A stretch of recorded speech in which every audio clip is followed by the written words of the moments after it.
Hello, সবাই যে বলছেন আপু কথা বলেন, শুনি কিছু কথা বলেন। কি বলবো, দুনিয়াটা এত অস্থির হয়ে আছে, মন টন সবই অস্থির। তাও আসা একটু পার্কে, একটু বসা, মা ছেলে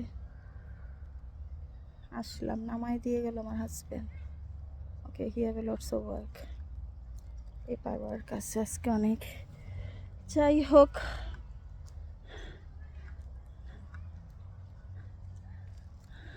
কি বল, রেসিপি রেসিপি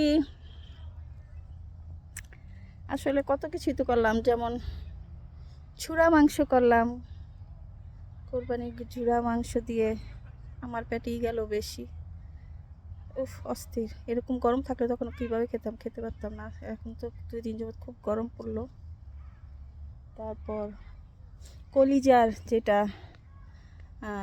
কলিজা আস্ত সিদ্ধ করে একটু হলুদ আর লবণ দিয়ে, তারপর ওইটাকে চ্যাপটা স্লাইস স্লাইস করে, বড় বড় স্লাইস করে পাতলা, ওইটা একদম তারপর ডিমে চুবিয়ে ভাজতে হয়। তারপরে একদম রোস্ট যেভাবে রান্না করে সেভাবে, লাইক বাদাম পেঁয়াজ টিয়াজ সব ব্লেন্ডিং করে একদম, মানে ওরকম করে একটুও কলিজা, যাদের কলিজা খেতে পারে না, যেহেতু আমার হিমোগ্লোবিন অনেক লো, তো আমার মাঝে সাঝে একটু একটু, মাঝে সাঝেও না, অনেক 6 মাস 7 মাস পর পর হয়তো দেখা যায় একবার একটু এনে খাই, কারণ আমি প্রতিদিন একটা আয়রন ট্যাবলেট ক্যাপসুল খাচ্ছি। তো সেটা করলাম, সেটা পরোটা দিয়ে মজা, নান দিয়ে মজা, পোলাও দিয়ে মজা। ইভেন বাচ্চারা খায় না আমার কলিজা, কিন্তু এভাবে রান্না করলে ঠিকই খায়। আমি কি করি, যেমন আমার মেজো ছেলে গেম খেলছিল, আমি ওকে যে খাওয়াই দিলাম, একটু বেশি খাওয়াই না, একটু মুখে তুলে খাওয়াই দেই, মজা পায়, এমন মজা তো তখন নিজেই এসে যে ব্রেক নিয়ে এসে খায়, নাহলে তো খেতে চায় না। তো মাঝে মধ্যে খাওয়াই দিই, হাতে তুলে মুখে তুলে খাওয়াই দিই, তো নিজে নিজে এসে আবার খায়। সেটা করেছিলাম। কাটা মাংস, কাটা মশলার মাংস, ওইটা খুবই টেস্টি, সেটা করলাম। কালকে হারিয়া কাবাব করলাম, দেখলেন। আজকে একদম খেয়েছি মাছ ভর্তা, এসব 2 দিন যাবৎ। চান্দা মাছ ফ্রাই করলো আমার হাজব্যান্ড আজকে, সেটা দিয়ে খেলাম। ডাল ভর্তা, এগুলি ভালো লাগলো ঈদের পরে। এই তো রান্না বাড়া দেখাই না, একদম বিধ্বস্ত হয়ে যাই, এত এনার্জি থাকে না আসলে। এই তো রান্নাবান্না এখন আল্লাহ দিলে সবাই পারে, সবাই পারে। তো আমি আমার বাচ্চাদেরও একটু একটু শেখাচ্ছি।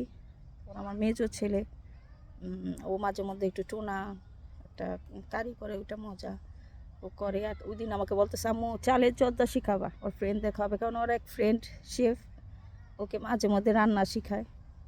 বলে ওরা, এটা আমি সুইট আইটেম হিসেবে এটা আমি ওদের ট্রাই করাইতে চাই।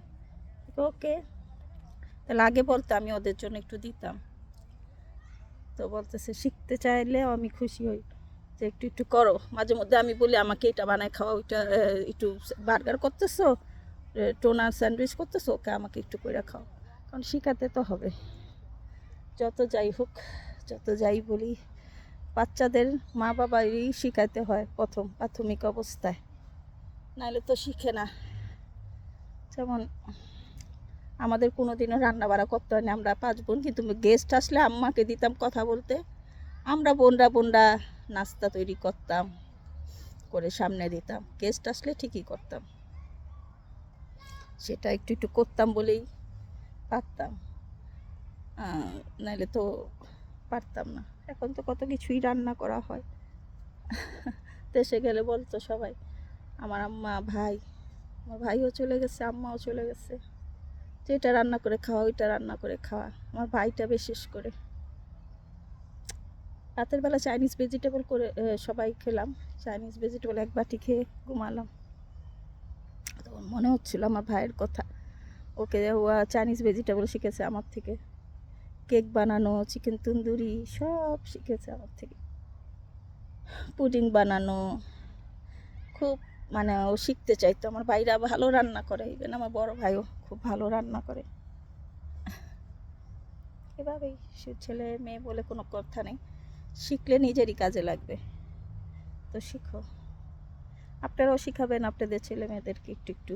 দেশে তো হেল্পিং হ্যান্ড আছে, এখানে তো আমাদের হেল্পিং হ্যান্ডও নাই। আমাকে করে খাওয়াতে হবে না, তোমরা নিজেরা যাতে খেতে পারো। যেমন আমার বড় ছেলে মেজো ছেলে এবার ঈদে ছিল না, ওরা দুইজন দুই সিটিতে গিয়েছে কাজের থেকে। এবার আর্নবকে নিয়ে আমরা ঈদ করেছি, যার ফলে ঈদের পরে সব রান্না টান্না আরও বেশি মানে একটু একটু করে করতেছে ওদের খাওয়ানোর জন্য। ওরা এখন বাসায় আসছে, এই আর কি। ভালো থাকেন সবাই।